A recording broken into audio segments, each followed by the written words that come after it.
Hello and welcome to the Pirates Fan Forum here on DK Pittsburgh Sports Podcast Network. I'm your host Gary Morgan. With me, as always, my good friend Jim Stamm. How you doing, brother? I'm good, man. I hate to just jump into business like this, Gary, but I don't want people to forget about our show last week. Um, we had Eric Minshaw on the Ohio Baseball Science Academy. I would urge you, if you haven't listened to that episode yet, please go back and do it. It was a fascinating conversation. We talked pitching, hitting, just all kinds of stuff, and I really hope people do check it out. Yeah, and let us know if you like that sort of thing. Because, Jim and I, on occasion, I think it's fair to say we can get caught in the circle of what interests us. And we tend to like some really, really nerdy stuff. So, like, if that's a Yeah. little bit too nerdy for you, let us know. If it's Yeah, a we do need the feedback too. Like, yes, I loved it, you loved it. It was really cool.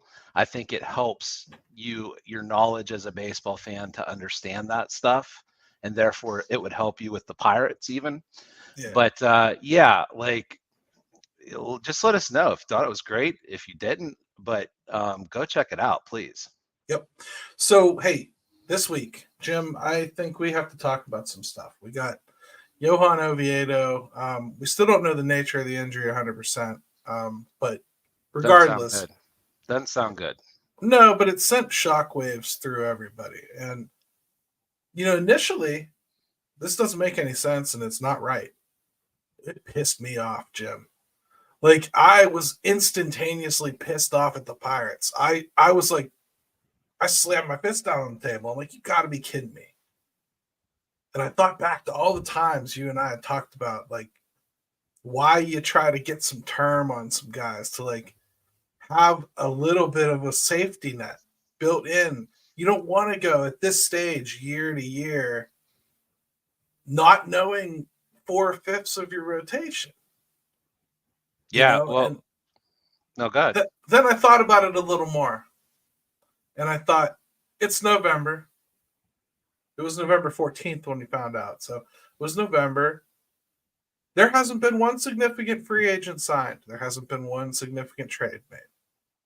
Anybody that was available is still available. Pirates claim they want to spend money. They already had to get two. They still got to get two. So, it's fixable.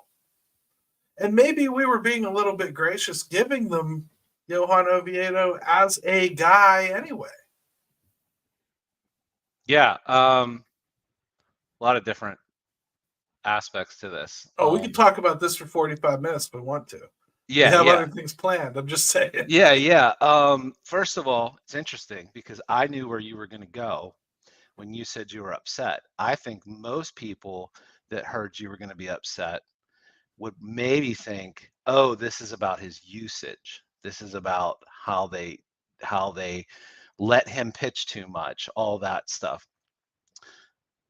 I am with you in the line of thinking that it's way more about, I don't know what a good analogy is to this, but like this is the thing about just deciding when you want to do something, right? Like, okay, now we're ready. Now we're ready. It's like being single and you've turned down 10 different dates. Yeah, yeah. And now all of a sudden you've decided, okay, now I'm ready. Now I'm ready. Who am I going to date? Where is this person? I got to have them. Well, like it's not that convenient, first of all. Now you've backed yourself into a corner. And guess what? You might be alone for a little bit. Yeah. And you didn't have to do it that way if you'd have just been a little bit more open-minded and proactive about things. And that, Gary, they could have been doing that. They could have, and I think that's part of the discussion we're going to get into later. We're going to talk a little bit about, we've watched this rebuild and how we got here, right? And it's netted two starters, and I'll give you Johan Oviedo right now. That's what it's netted. Two starters that you can trust going into 2024. A lot of options behind them. A lot of guys who could become starters. But two that you felt were. So what have we given away to get to that point? That's something we're going to talk about today. We're going to go through really mentally what we've lost, and should we have at some point decided to keep some of those guys a little longer? Was it smart to move Quintana? Was it smart to move Tyler Anderson? Should they have potentially held on to him? What about Joe Musgrove? I know we got David Bednar back for him, and I know we got, Andy Rodriguez back for him, but Josh Bell. Would they have been wise to extend him? Yeah, Josh Bell. So we'll talk through some of this stuff because I think we romanticize some of that stuff a little bit, thinking we should have held on to all these guys, and we tend to forget about the repercussions of actually what the moves created, Yeah, right. So there's a lot of ins and outs to discussions like that. I do think there's a couple that I think we can identify, Jim, that, probably should have kept. And the return, not great. And probably would be in a better position had they done so. Probably could have done so affordably too.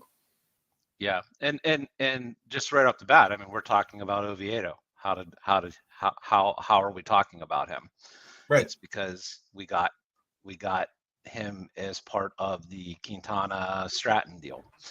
The only thing I'll say is I know before we go to break is I will say that like we get so tunnel vision about what does this mean? What does this how does this affect the Pirates? What are they going to do? But I will just say, just from the human element, is it just sucks for Oviedo if it is Tommy John, because granted he's young, he's 25, and he's a big guy, and he can probably bounce back from it. But this is a guy that had been used as a starter, then had been in relief, and then the Pirates had stretched him back out to be a starter.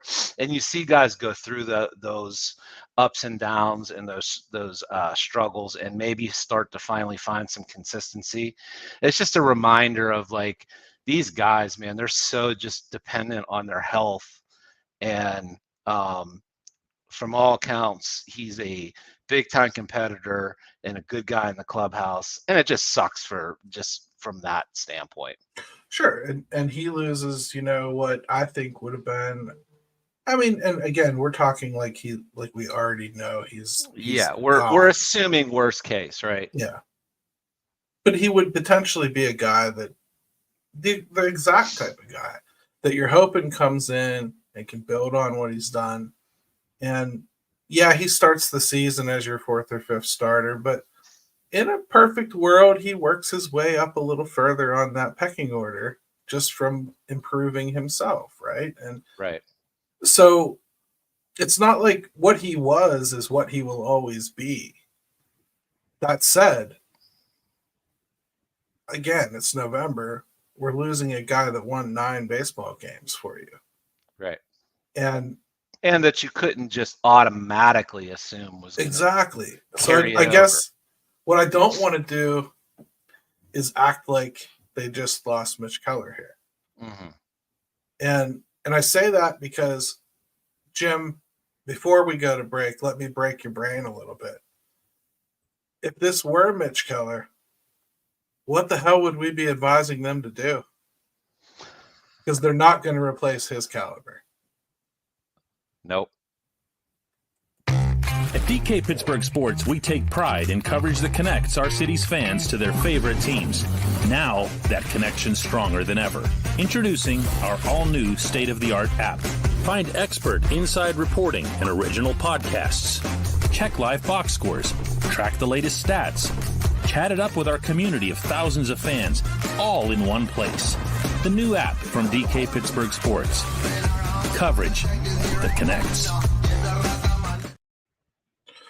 All right, we're back to the Pirates Fan Forum here on DK Pittsburgh Sports Podcast Network. Thank you for jumping on with us, everybody. Thursday afternoon, the week before Thanksgiving. I can't freaking believe that, Jim. I know, man. And the weather hasn't been too bad. I'll take this for this year so far. Hey, dude, I'm hearing rumors we might have a snowy Thanksgiving, though. So that's I know. But hey, mid-November, I'll take it. Hey, me too.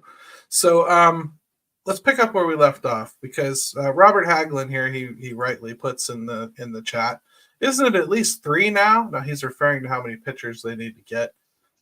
And yeah, I mean, if I'm the GM, sure. So let's backtrack a little bit. You have Ben Cherington now on record saying he is targeting 2 or more starting pitchers. Mm-hmm. So he's said that now. So that should tell you that they're going to get 2, at least, right? I figure that's going to be 2 you really, really, really think can play, and 1 you kind of hope might be able to if you can tweak them a little bit, right? That's what I'm thinking they'll probably do. Yeah. Robert Murray, pretty respected reporter, came out with a report today that, everything he's hearing, the Pirates are interested in a tier above free agents from what they acquired last year, which should excite everybody as well. Because no matter what you thought of Rich Hill, he cost $8 million. So that probably puts you into a price range up where you probably need to be in the 12 to 13, 14, $15 million range for an arm. And I think then you're talking about some kind of quality. Well, so it sounds as though the right things are being talked about, the right things are being said. That doesn't mean anything till they do it. But Jim, this would be a really boring show if all we did is said we have to see it before we, right. The signs are starting to look good. At least we're not hearing like, oh, that's a big blow for us. Not sure how we're gonna, you know what I mean? Yeah. But well,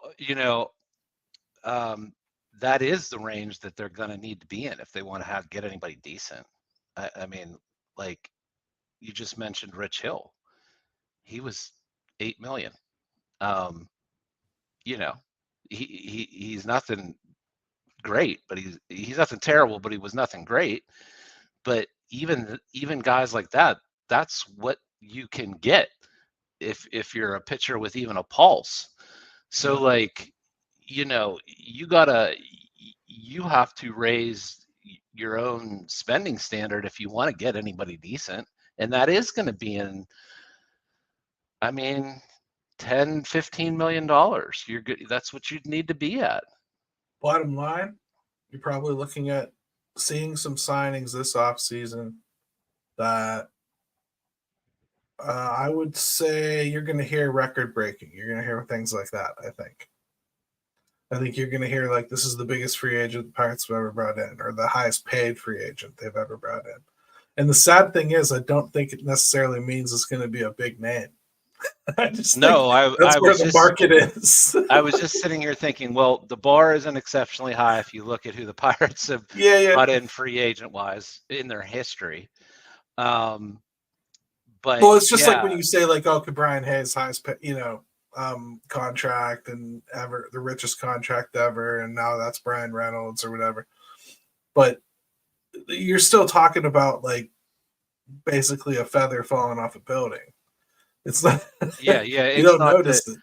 It's not a Giancarlo Stanton type situation with the Yankees where they just toss somebody on the bench that's making $25 million a year.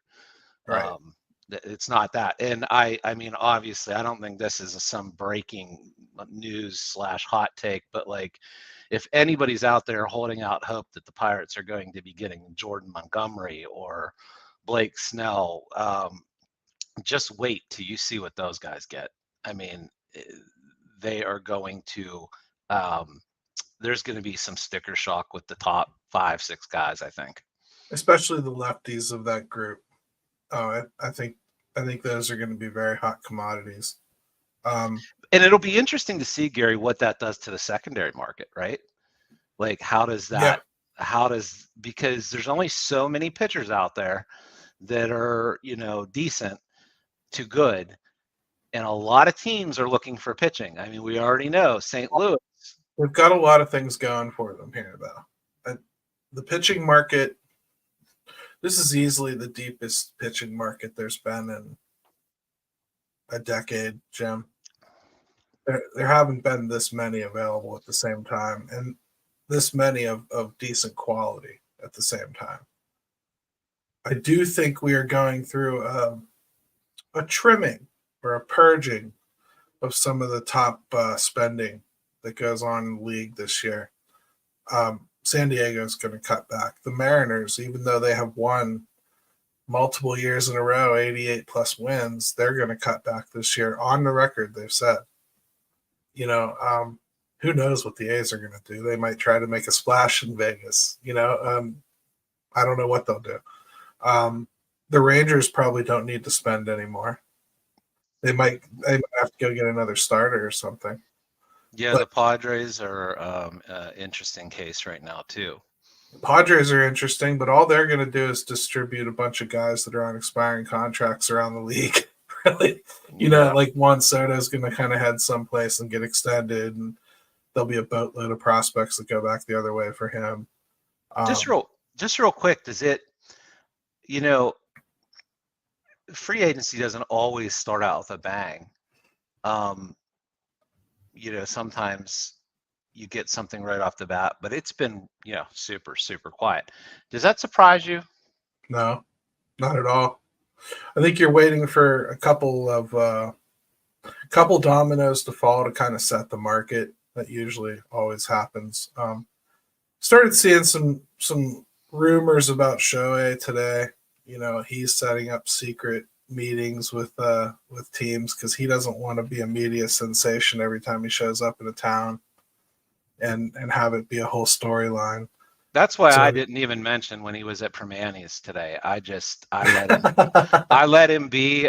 First of all, he was enjoying his sandwich with the fry because he gets it on top like a real man. But I just let him be. I thought that's what he wanted. Well, that was really polite of you. Especially since he's eating one-armed right now, probably.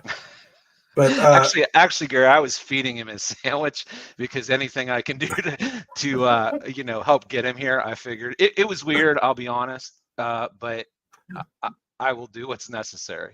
So, but he's a guy that he and Snell, those types, they're going to need to fall before you really understand where that secondary market's going to set up. Bellinger's another one. Right. I do think the Pirates can do some work now, though.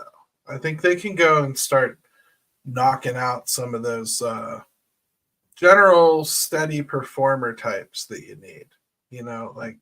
Now you go and you get that, because to me, Jack Flaherty's in that group. He's in that, I think I'm going to get at least this out of you, but I could get this if I can fix you. So that's the type of guy I want for that 4th, 5th spot in my rotation, Right. So when I talk about getting somebody like Flaherty, I don't want him to be my feature, but he's a guy that I think you could probably go and knock off now. That's all. Yeah. Let me ask you this. Behind closed doors with the Pirates, we're sitting here trying to build a rotation, talking about guys to fill that rotation out. Do you think they sit there and go, well, we're going to have Skeens here pretty soon, so we don't have to get too crazy?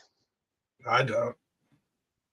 I'm saying, well, I mean that, what are they thinking? What do you think? I think they're smarter about baseball than I am. I mean, I'm just being humble. I don't think I know more than the Pirates, like most people do. Right. But I think that Skeens is a terrific prospect, but I think he definitely has things he has to do. He's got to show command, and he has to build a couple of those pitches out. Got to put some shape on a couple of those things. He really does have work to do. He's not ready to start in Major League Baseball. No, I agree with that. With that. Yeah, okay, you agree with that. We agree with that out of common sense. The Pirates think that.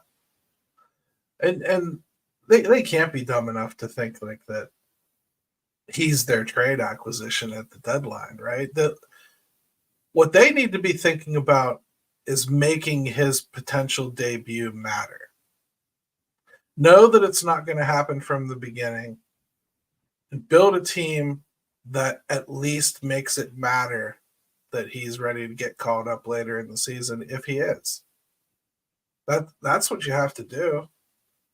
Build a team that can function and win up until that point, and then bring those in.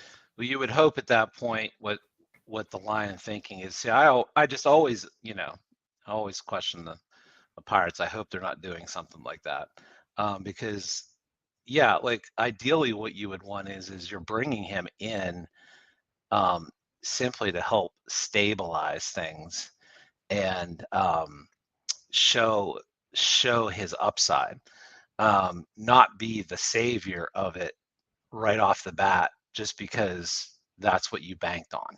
My best case scenario, Jim, is you don't need him, and he doesn't push his way on because you're performing so well.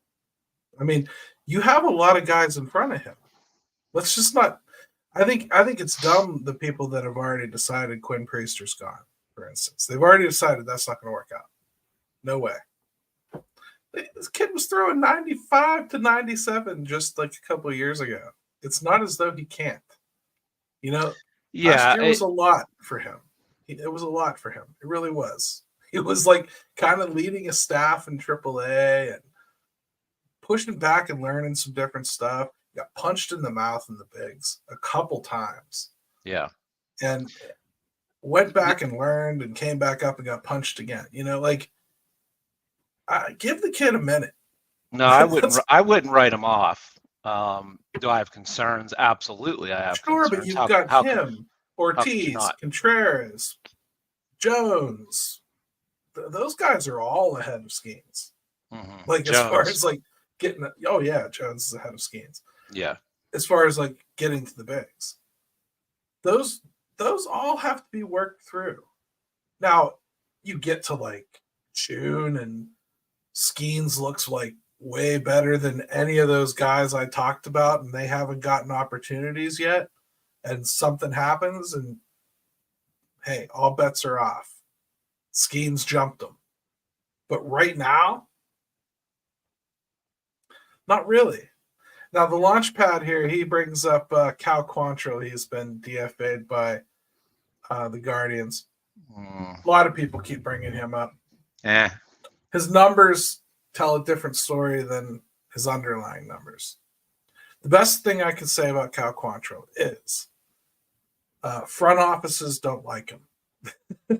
And front offices don't like him because he doesn't do what front offices like. He doesn't get the swing and miss. He doesn't get the big spin numbers. He doesn't do things the way that they'd like to see them done. That's all. Doesn't mean he can't pitch. I know he got good numbers and everything. The other thing I would say is if Cleveland lets you go as a starting pitcher for nothing with years of control still, you should probably think twice before you pick them up. Yeah, and let me put it to you this way to answer that comment. I mean, if we're talking about that as like the third option of what you're bringing in, okay. But I don't want that to be the conversation starter from the get-go. Like that's where I'm at. You want to sign a guy like that for, a couple million reclamation project type thing? Sure. Here's the thing about reclamation projects. You have to see something you can fix. Okay? And that's the problem, I think, with Cal Quantrill. Yeah. I don't think that's there to fix.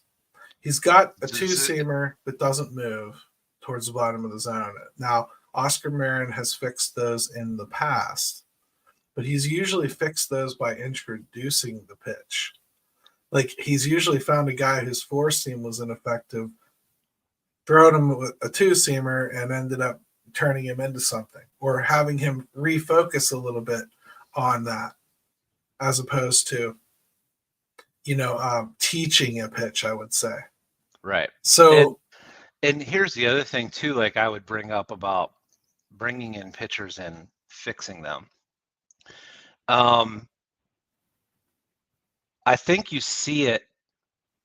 Well, you see it way more with relievers than you do starters. And that's because with relievers, you have much more situational baseball.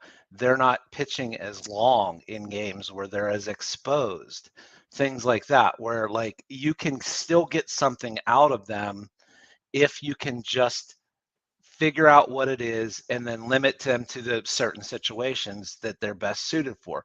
Well, that doesn't really work with starting pitching. You Right. know, okay, you're like, yeah, okay, guys aren't going as long as they used to. Well, you still got to make it through you still got to make it through the lineup at least 2 times, and you can't really hide that as well. So, you know, starting pitching is a different animal altogether in my mind. Right. And Bridge to October, Josh here, he says, didn't they release him because of money? Not really raw talent. He's due to make 6.6 in arbitration. Due to make versus estimate, for one thing, I would say they certainly didn't have to offer that. And I'm not sure he would have won that based on last year. I just don't think it was a very good season for him. So I'm not 100% sure that would happen. 6.6 is more than I'd spend on him. I'm sure Cleveland knows him better than I do. And it was something they weren't willing to think about. So, well, yeah, and on top of that, I would say, like, I mean, let's be honest, there's only so much money the Pirates are going to be willing to spend. So, you know, do you really want it? Let's say he is going to get 6.6. Let's just entertain that thought. Is that really where you want that to go? No, I wouldn't entertain him at 6.6. I think Josh's question was, is that why the Indians or the Guardians decided to move on from him? Yeah, but I know I'm just using that as well, hypothetical. As soon as he is in waivers, though, that's irrelevant. Right, but whether it's Quantrill or somebody else of that same caliber or whatever, that people bring up names. I'm just saying, like, where do you want that money to go? Yeah, eventually Twinkies cost $5 when inflation happens, and inflation is happening right now in the market. So, yeah, you may have to start looking at $6 million as acceptable for a guy that may or may not make your roster. That's the truth. And that's a lot of what's going to happen this offseason, Jim. I started talking about all the teams that are going to trim the fat this year a little bit. We'll see how it plays out, but I do think there's going to be a little bit of a player pool that just doesn't get what they think they're going to get, you know?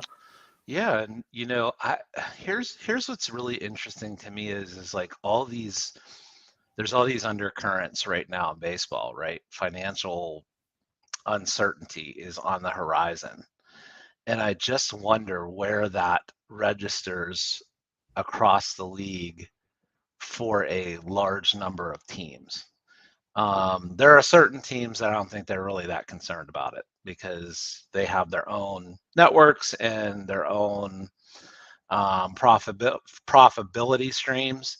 I just wonder how big is that voice right now? Well, they're concerned about it for one thing, and they are talking about it because while they still are going to be fine financially right now, what do you think is the easiest way for the league to fix the problem? Increase the imbalance in revenue sharing from teams that have their own cable networks versus the ones they're subsidizing, right? Uh-huh. So they just make them pay a little more to even it out. Well, they don't want to do that. So they care about it. Believe me, they care about it. They want a solution. So bottom line is 2/3 of the league are dealing with the same uncertainty. Right. And because each and every one of them had their own contracts with all these cable companies, it's different in every market. There's some that they might as well be chained to a register in the basement because they're just going to get hammered for years. Yeah. You know, there's nothing going to, and there's some right? that they're probably only going to lose maybe $10 million, you know, because their deal sucked to begin with. I think the Pirates are in that camp, to be blunt with you. I do. But that's why I don't get too hung up on this payroll thing with the Pirates, because I don't think it's going to affect them all that much. Yeah. I wonder. I just wonder. I really want to see stuff start moving, as far as players and free agents and trades, just to see where, if you start to see any ramifications from it already. One thing I think we can say is that the winter meetings, when everybody got sick, it probably did slow some things down, because that's true. I know we all act like the whole world is running virtually, but there is still something to be said for getting face to face with a group of people and just bouncing around and wheeling and dealing. So, Gary, let's just be honest. No matter how smart you are, no matter how much money you have, no matter how sexy a player is that you want, if you're about to crap your pants, none of it really matters. you're gonna have to put that on hold and deal with the the situation at hand. Right. So yeah, I don't know. All I can really say, Jim, is they can't backtrack this year. Going into 2024, they've started the clock on all these kids. The Oviedo thing sucks. And I hate to just be rude, but you got to go out and handle it. That's all. You had a rebuild. We all sat here and ate the crap sandwich you fed us for 4 years. Some of us more willingly than others. Okay? This has been the big fight. Like, oh, you're a bootlicker. No, I just accepted it. I basically just knew what I was watching, understood their plan, whether I agreed with it or not. And I've been following it. So that's what I'm doing. Okay? I'm following this plan. Well, now the plan has come to fruition. You've gotten to the point where you brought up that first wave of kids. They're all up here. The clocks are started. You don't know what they're all going to be yet. They're up here and they're started, and you know that you can't really stop. You've got some contracts signed. You got Brian Reynolds. You got Hayes. You know where they're coming. Their plug ends, right? Yeah. You cannot afford to backtrack now. You made a promise to the fans last year. You said you wanted to win. Unless you can look me in the eye and tell me that losing a 9-win pitcher breaks that system, I'm sorry. You just have to go out and make it happen. Go do it. We knew there would come a time with this whole thing where it was going to be put up or shut up time. Mm-hmm. And you have so long to where, okay, this is what you're doing. This is what you hope to do. Well, guess what? We're here. What are you going to do about it? I mean, it's really that simple. Right. This is something we started talking about, Launchpad here. 4 years into a rebuild, and the top level pitching is essentially bare heading into 2024. Troubling to me. Now, here's the way I go with that, Jim. If this were 2021, I had this exact same situation, this exact same setup, Mitch Keller and a bunch of kids that I'm pretty excited about. I am through the roof. You and I would have been talking a lot differently 2 years ago about how excited we were, waiting for these bats to come and join these pitchers that we were hopefully going to develop. It's why we were so worried about pitching. Yep. Because you have to have the pitching first. You got to build the pitching first, because it's got to come up young, and it's got to come up when you suck bad enough to give them time. Right. Because now you need these guys to come up from the minors running.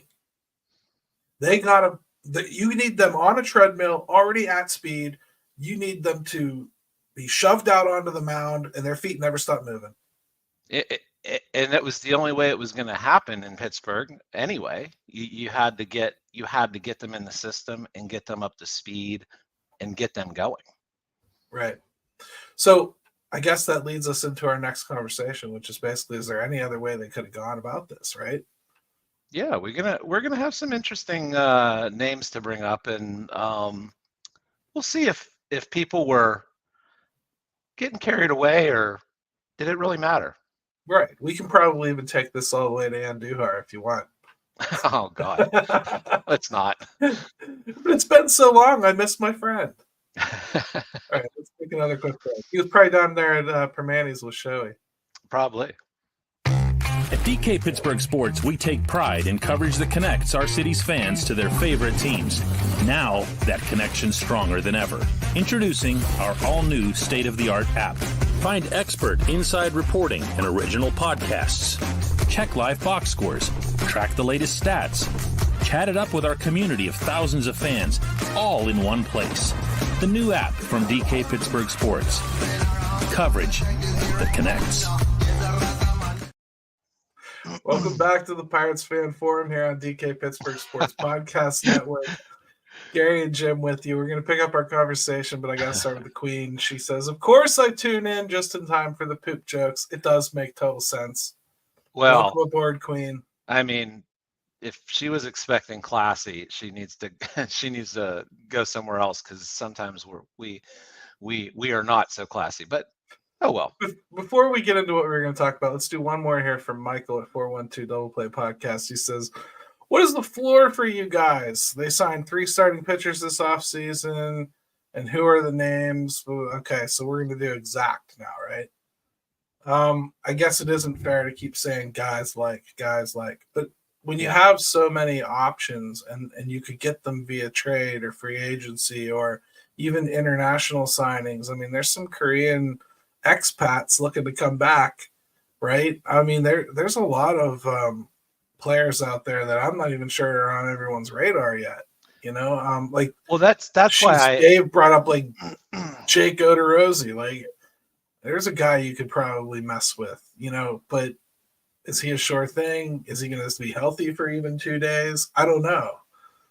So there's a lot of ways you could go. As far as like what they actually need, I think the right number is 3. But I think I would be okay with 2, and another one that's kind of just a shot. So I'd be okay basically with how do I put this? I'd be happy with like somebody right below like a Jordan Montgomery level. So to me, that's somebody like Eduardo Rodriguez, I would think. Somebody like that. Mm-hmm. Marcus Stroman. Jack Flaherty. I don't like Marcus Stroman. No, I'm saying that's the tier. Yeah, I guess. I don't like him up there, but the league sure puts him up there. But that's who I would start with. Somebody like that, Eduardo Rodriguez, because I got to get a lefty. I think I would probably work towards Michael Lorenzen after that because I love his flexibility. I think you can move him into the bullpen really easily, and he can be an anchor as your 5th starter if you have to have him be there. That's a perfect kind of guy, and I think he's a guy that I'd give term to because I think he's that flexible. I can use him for multiple years. And if I need a starter in a pinch, I've got one. If I need a bullpen guy, I've got one. And I really think he can do both of those things. So I keep going back to him, but he's a guy that I really like in that role. Yeah, I mean, he was available, was it last offseason? Yeah. Yeah, I mean, Detroit signed him for $10 million. Yeah, these are the guys we were talking about, right? Yeah. I mean, like that you could have went out and been a little proactive. Right. If you have him sitting there right now because you had an option year, how, you know what I mean? Like how much better would you feel? Yeah, how much better if you had laid a little bit of track like that. So let's go back and look at some of the names that have left town and for what, and should we really have like bad feelings? Is there anything they could have done differently, like to hold on to some of what they had so that they wouldn't be in this situation? Let me add one more guy in there. I want people to pay attention to this name. Not so much because I think he's going to be a Pirate, but it will help, I think, dictate or set people's expectations for what that market's going to look like. And I'm going to throw a name out, and some people are going to probably vomit. Lucas Giolito. Watch and see even what he gets as a free agent. And then start setting your expectations accordingly, because even that guy with a mixed track record, I think he's going to get paid. But he's an interesting guy because think about it like this. Just absolute dog crap of a season. I said that for you, Queen. Absolute dog crap of the season, right? Terrible. Looked lost, just absolutely lost. But there's a guy that you could potentially sign to one of those like $10 million deal with an option next year for 18 or 20. That is completely on him. If he wants to stay and have you pay him 20 million, great. If he wants to go and test free agency because he did so well, okay. You might have to do something like that to get a guy like that. So, and he's the perfect kind of candidate for a contract like that because he really might need to prove it. I don't think anybody's going to want to go and give him ace money, but he certainly has ace capability. Yeah, I'm seeing right here 2 years, 44 million is where he might end up being. So if it's even close to that, I'm just trying. What I am trying to do is, because we don't know what's going to happen yet, is start paying attention to guys like that. See what they're going to get. Yeah, I think it's going to be really telling. Michael Wacha is another guy that interests me. Mm-hmm. I think he kind of had his bounce back last year a little bit, but it wasn't quite as high as he wanted to bounce. So no, but he was another guy, Gary, that I thought, geez, like we've mentioned Wacha, we've mentioned Lorenzen, like they could have been doing. They could have been way more proactive than they've been. Sure, I think that's all we've been trying to say is that there's ways you could have mitigated this. You can't guess how many Tommy Johns you're going to have or whatever. But that stuff happens. But regardless, I do think you have to look at it as, I don't know if it's a failure. I think to me, this offseason kind of tells whether it was a failure or not, right? Because you expect to not succeed in filling all 26 roles internally. You don't think that's going to happen. Right. You don't go, I mean, you want it to. You want to try for it. That's your aim. That's what you're shooting for. But it never happens that way. Right. I mean, but and giving yourself 2 off seasons to just have some better options, flexibility. How do you want to do it? Now you're into 1. So now you got to make it happen. So let's talk about guys that we shipped out, because I often hear people, they want to go back and rue the whole rebuild and everything, and I don't want to make it as pedantic as like, well, we wouldn't have Jack Sawinski if we didn't do this, but have we really lost anybody that we think we should have held on to? What missed opportunities do you think we've had throughout this rebuild? Okay, let's start way back at the beginning. You got Starling Marte. I think it's pretty clear, like just from the way he's playing right now, you kind of can understand why he was okay to move on from, because he's pretty much done at this point, right? He hasn't been healthy in years. He's not the same player he was. Right. He's playing out the string now, and he's not Kutch. So he's not like the leadership you need on this team right now. In fact, that was probably his worst quality as a player here, was that aspect of things. You always felt like he was somebody that needed led a little bit, not somebody that was doing the leading. So I'm okay with how that played out, regardless of what we have on the table that came back for him at this point. I don't sweat that one too much. No, and it was really at the infancy stages of all this, right? Right. So, it's pretty much where they started, and he was a really good ball player. I mean, there's no doubt about it. But I don't look back on that and think, oh man, they just totally blew that, because look how great he's been since then. I don't look back and he had some good years. Don't get me wrong, even since he's left. No, more But than that, I don't look at it and go like, "Oh man, I'd love to have him in the fold for 2024." yeah, So I think ultimately what I can say is by the time we got here, which we're considering rebuilds over, right? hmm So heading into that next season, would he have factored in? I don't think so. So I'm okay with that. Josh Bell's the next one I can think hmm of. They've never really answered first base. this one's to me one of the more interesting ones because of what you I just. personally don't think that I'd want him. I still don't think he can play first base. Not the way I want. And I still think he's too streaky. I don't know where you put him in your batting order. Um, some nights you'd want him hitting second. Some nights you'd want him hitting ninth. I don't know. I Well, hated the trade. I don't think they got crap back for him. That said, the way he's played since, maybe that was appropriate. well, this is why, like, I went and initially I was gonna just gloss over him. Then I started looking at things.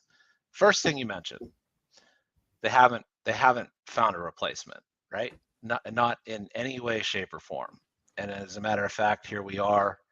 What are they? We don't even know what they're going to do when things actually start to matter. Then you look at the return. So let's talk about that return. It was Eddie Yean and it was Will Crow. Well, that didn't work out so well. And that's going to happen sometimes, right? Because you're going for guys that you think have upside and they wanted to build up the pitching in the system and they were trying to do that. Okay. So the last 3 years of Josh Bell, 2020, he had an 823 OPS. No, that was 2021. 823 OPS. Then a 784 OPS. Last year, 744. The last 3 seasons, that's cost $34 million to several teams for him for contract. And it would be another 16.5 next year that his current team is on the hook for. So, he's a terrible defender. We know this. God, if anybody knows it, we do. But overall, am I advocating that, he should still be here and we wouldn't have any kind of an issue? No. I just thought it was more interesting the more I looked into it for all those reasons. Right. He's a guy that's going to make a lot of money, but I don't think he's a guy that is necessarily solving that problem for me. No, and do I think you could build it cheaper out of that position? Yeah, probably. And they probably need to do that. Yeah, I would say, like, if anything, the criticism there is you just really got absolutely nothing back for him. That's all. Yeah. And you really needed something to work out from that. Either your lottery ticket or Crow, and neither of them really did. So, right. Let's move on. Tyler Anderson, I think, is the next one I want to talk about because they signed him. And even when they signed him, we talked about that should probably have been a multi-year contract. We wanted to see him. Now, we were talking just a couple of years at that point. We weren't talking about like extending him out 4 or 5 years so that he'd still be here at this point. But that's the type of pitcher that, you could consider acquiring and locking down for a couple of years. And Oscar Marin has been very good with those types of pitchers. I'm not sure why you wouldn't take advantage of something he's proven he's good at. Yeah, I'm looking at his numbers. I don't know that I care so much about the numbers they've put up from when they got shipped to now. It's more, do you think you want them here in 2024? Or do you feel like that was a missed opportunity?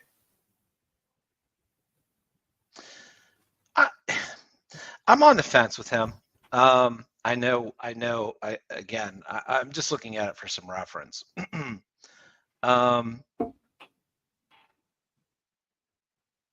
I can live with it. But I can also see the point where he's a guy that you probably could have given 2 years to and maybe an option. Okay. So probably not necessarily a missed opportunity then. I don't think so. Not he doesn't meet that criteria for me. Right. All right, let's move on then. Joe Musgrove. This one's hard because you do have to play that game a little bit. You've got Andy Rodriguez here because of him. You've got David Bednar here because of him. I think you would have had to extend him by now. So there's no saying that he would have signed here the way he signed it for San Diego, but he did like it here. So it's potentially there that you could have gotten an extension done. You probably could have gotten it done pretty reasonably, like if you had approached him in like 2020. And he had shown enough signs that I think something was going to be there, and he was young enough that he was a guy that we suggested again back then, go ahead and sign this guy. I don't think either of us felt you had to trade him. And I'll be honest, man, as much as I like Andy and as much as I love David Bednar, I'd rather have Joe Musgrove. So he's probably the only one I feel so far on our list that I do look back on and kind of go, I wish we had gone a different route there. I don't think that it was the productive move we were hoping it would be. Yeah, I look at this one as probably the biggest thing. And everyone's going to say, well, you got Bednar out of it too. Okay, we have. Yeah, I said that. I just... But he's also been a closer on a team that's been losing 100 games. I mean, so... that said, the team probably wouldn't have lost 100 games if they had Joe Musgrove. Right. And how valuable is a closer that you might consider to be elite on a team like that? Yeah. So again, like, it's what did you get? Yeah, Musgrove got a 5-year, $100 million deal with the San Diego Padres. Totally doable. Yeah, totally doable. Yeah. And for us, I'm sorry, he'd be better than Mitch Keller. He'd be your front line starter. Yeah, he'd be your ace right now. And if they hadn't approached him at the time with an extension, we're probably not even talking 5 years and $100 million. No, but we're talking about a team that could potentially be sitting there with at least those two in your rotation, right? And I think that's a good base. Then you go into free agency and you talk about, let's say they still need two, 3 pitchers. Well, don't I feel a lot better walking around that store knowing that I've got the flour and sugar and salt and pepper already at home? I don't have to buy all this. You ever go on vacation and you go, Jim, I'm going to cook. We're staying at this Airbnb. We're going to cook the whole time. We're going to save money. And you and your wife, you both look at each other like the frugal geniuses that you are, and you go, this is a great idea. And you go to the whatever, the Winn-Dixie or the Piggly Wiggly or wherever the hell you're visiting. So you're down south. Yeah, apparently. Well, we're from Pittsburgh. We travel south, my friend. This is true. So you're heading down to like the Piggly Wiggly. You go on in. You get your chicken and you get your corn and you get your stuff. And you're like, we're going to cook all this stuff up. Then you go, oh, shit, I don't got any salt. I don't got any pepper. I don't have any cayenne seasoning. I don't. You have to go and buy everything. Right. And before you realize, you're like, oh my God. You really think about all the staples you keep in your house. That's all we're asking here is keep some staples, right? Yeah. I think Joe Musgrove was staples. That was like canned goods for the war, man. Like you have to have that. Well, and that's the thing. Like, if you're sitting there with him now, and you had already extended him, it didn't cost you as much as what San Diego just had to pay him. I'm sure. Mm-hmm. You've got him. You still have him for a couple more years. You're sitting pretty, but no, you had to do everything only a certain way, and you had to strip it down that far. Well, here's the beautiful part we didn't even talk about yet, Jim. Fallout. Here's the beautiful part we didn't even talk about. You could still trade him. later. Right. Yeah, like what after he's proven himself even more. Right. Like Yep. this is a step that the Pirates miss, and you wonder why our system gets the way it does. It's not just because like we get decent and draft worse. It's because we get decent and draft worse, and we never keep players into that next step where they really become superstars. You know, it's so rare that we do. Like Kutch, the reason he's the way he is here, the reason he's so popular, they kept him into his superstar years. Right. That's why. And let's not forget where Musgrove came from and how we got him. And boy, it would be nice to still have that as that big piece that you could say, okay, you know what? Fine. There was no way we were keeping Garrett Cole. Fine. Which is part of this whole story, because with a regime change comes, you know, a tone deafness to shame. You know, they don't have any allegiance to make that move hold up. You know, right? Yeah, to them that was just their names on paper, right? I mean, right. You're not you don't feel any responsibility to still make that trade hold up or get something out of it. You can just blame it on the moron behind you, but before you. Right. So let's do another one here about Adam Frazier. This one's easy for me. I thought I was going to miss him. Really did. And I don't think we've especially gotten great second base play since he left. But he also hasn't played well anywhere else that he's been, really. Yeah. He hasn't impressed me at all. And I don't think he's grown. I actually think he's kind of regressed a little bit. I'm fine with having moved on from him.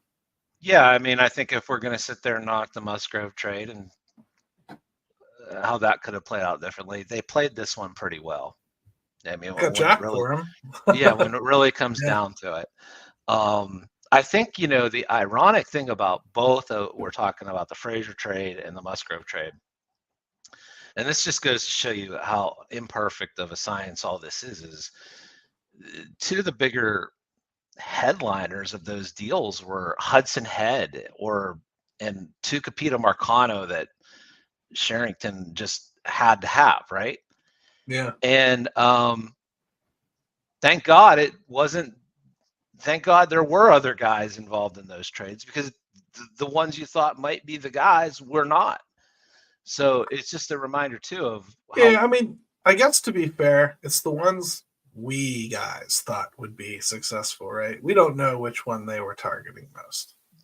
I'm talking about though, like the you know, you get the information and the reports and what. Sure, yeah. You people like me, reporters, journalists, bloggers, we all were very excited about Hudson Head and his future, and Omar Cruz, the left-handed pitcher they got back in one of those deals. And it turns out Jack Sawinski, they put on a fast track. So, like, I guess what I'm saying is maybe they kind of had him as their. They could have had the hots for Sawinski all along. Yeah, right. You do not know that part for sure. All right, so you got any names that I missed? Because the only one I can think of is Quintana, and I think it's pretty clear that we all thought that Oviedo was a decent return for him, and he had kind of shown that he was going to be a player here for a few years. Still could when he's healthy or whatever, but that probably was one of, I think, Ben Sherrington's best trades. Yeah, I will say, interestingly enough, I think Quintana got 2 years, 26 million in free agency, and didn't pitch at all last year, really. Yeah, he obviously had some pretty significant health concerns. Wasn't arm related, ironically, which is I think what everybody was concerned about. It ended up being much more serious than that. 2 years, 26 million. If he'd have still been healthy, but that was the concern, I'm okay with it. It sounds going right to me, right? I mean, like we were just talking about what's the price range, right? We just said 10 to 12, up to 15. It's right in that market, isn't it? Yeah. It's exactly the type of pitcher you'd need. Now, would I be obviously feeling a lot better if Nunez, who we really could have used if they hit on that because of the position? Sure, that would have been nice. Sure. But all in all, probably okay with letting Quintana go too. I think so. I think it bore out kind of how look. He helped the Cardinals a little bit down the stretch that year. Yeah, he was great. But that was the going. That's the going rate for what you're going to get at that point for a guy like that. All right, so those are the obvious ones. Those are the big guys. Those are the big trades that they made, like the big pieces that I think everyone remembers, the ones that I thought there'd probably be some hard feelings about, right? So the next level down from that is really like your people that just played first base for you for a while that you feel like they let go of too early, or your person that pitched here for a minute and they probably didn't give him enough of a chance or whatever. Anybody like that I miss, Jim, because I'm not thinking of too much. No, and that's kind of what jumps out at you, I think, Gary. How did they not luck into somebody? Yeah, how did they not luck into anybody? All the outrage for some guys that people got real upset about. Yeah. I mean, when you start looking back at it in the roster, I mean, like it really was much ado about nothing for some of those guys, to be quite honest. Let me sum it up this way, because I think this exercise kind of accomplished what you and I wanted it to in many ways. But I think we both wanted to kind of just have a look back and see, did they really screw up anywhere? And I can't even call that Musgrove one a screw up. It's more a preference. I'd prefer to have kept the starting pitcher as opposed to, what came back, even though I love what came back. Does that make sense? Yeah. I mean, because it is you are talking Bednar and Endy out of it. Yeah. So let's sum it up this way. The rebuild, I think, is where it's at, largely because it only took Jim and I about 15 minutes to go through every significant member of this team that got moved out in 4 years. Think about that. When you're talking about some of these teams that have successful rebuilds, and even the Padres, like, we know that they just had to take out a loan to pay their payroll, right? We know the troubles there, and their owner just passed away. God bless him, and nothing but respect for him, honestly. They're really great story from Bucko Ball, the blog Bucko Ball. Check it out. Wrote a wonderful piece about. It was almost a tribute to him. A lot of history about how ownership came to be the way ownership is in Major League Baseball in that piece. Seriously, a great read. I'll try to make sure I tweet it out later on. But check that out. But all I can say is in those 4 years, Jim, they didn't have the pieces to move out to really bring back the kind of stuff we're talking about. Like, right. Josh Bell is not going to bring back the type of arm that you're hoping they would. Starling Marte did, Brennan Malone, but he hasn't been able to stay healthy for 5 minutes since they got him. And that experiment's just about over, but that was a top-ranked pitcher. That wasn't just a lottery ticket. They were expecting him to become something. I'm fairly certain he wound up in one of Cody's "this is the year he's going to be here" type things. Lethal. Yeah. So we talk about what got moved out. I think it's pretty insignificant. And the one piece they did have, Joe Musgrove, we talked about the great pieces they got back. So it's very hard for me to feel like they really missed the boat on any of them. Unfortunately, I just don't think they didn't have marble, so I can't complain about the countertops. Does that make sense? No, but the only thing you could do is say, okay, well then you've really got to hit on your drafting. Because if you know okay, this is what we got. We're going to see what we can get. We're going to take some high upside guys, tight seed. Boy, you better absolutely destroy every draft as much as you possibly can. Because I'll tell you what's going to happen here real soon if they don't address the starting rotation the right way. Next year, the pressure to be good is going to be even bigger. Okay. 2024, they want to win. They said it, blah, blah, blah. And they'll try. They will go out and they will sign some people, and they'll make it look like they're giving you a good effort. I think they have a good shot if people progress. And they'll fill this roster up, maybe with just 1-year deals, unfortunately. But let's say that's what they do. As you head into 2025, the pressure to make this work is going to ramp up even more. There's not going to be a backing off of it. No, the ball is rolling downhill now. Right. It's going to pick up speed, not just come to a stop, expectation wise. So do what you got to do. Go get it done. That's all there is to it.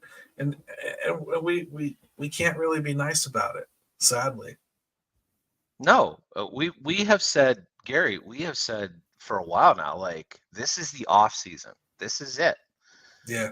You better put your money where your mouth is. And whether that's trades or signings or whatever, this is when it had to happen. And you have only given yourself so much leeway because of how you wanted to do it. Yep. And all I can say, Pirates fans, is you don't have to hold the step stool to help them lean into the dumpster. You don't have to help the Pirates shop in the dumpster, folks. Quit throwing every DFA up on Twitter like it's somebody you have to have. Like, if it's somebody that you want them to take a flyer on, just be clear. That's not a solution. Yeah, like maybe to give some people benefit of the doubt, I do think people are just so browbeaten into helping them bargain shop. If you are suggesting some of those kind of flyer guys, that's fine. It just can't be. Like I said, it just can't be the conversation starter. No, it can't be. So hey, next week we're gonna do the show on Friday because it's Thanksgiving next week, which I can't freaking believe. Mm-hmm. It'll be a fat, bloated, sleepy show by then. But I really hope not.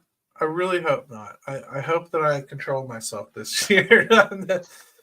Never mind. I will probably be full of turkey. You will not. But I will be full of honey baked ham. There you go. So Friday we're going to be back and we're going to have a guest. And we'll do Friday at 5. So we'll do some Black Friday Buccos talk, huh? What do you think of that? Maybe what you and I should do next week is show up with some Black Friday bundles for everybody, some parlays we want to offer up. Let's trade, Jim. Let's do a trade and sign show next week. I think that sounds fun. Black Friday deals? People are always asking for specifics. Let's be specific. Fine. I'll bring my doorbusters. That's fine. It's fine. People could get trampled on the way in. And on the way out. So thanks, everybody. Have a wonderful Thanksgiving, and we'll see you the day after. I'm going to say let's go Bucs for all of you, and Ben's going to say it for everyone listening.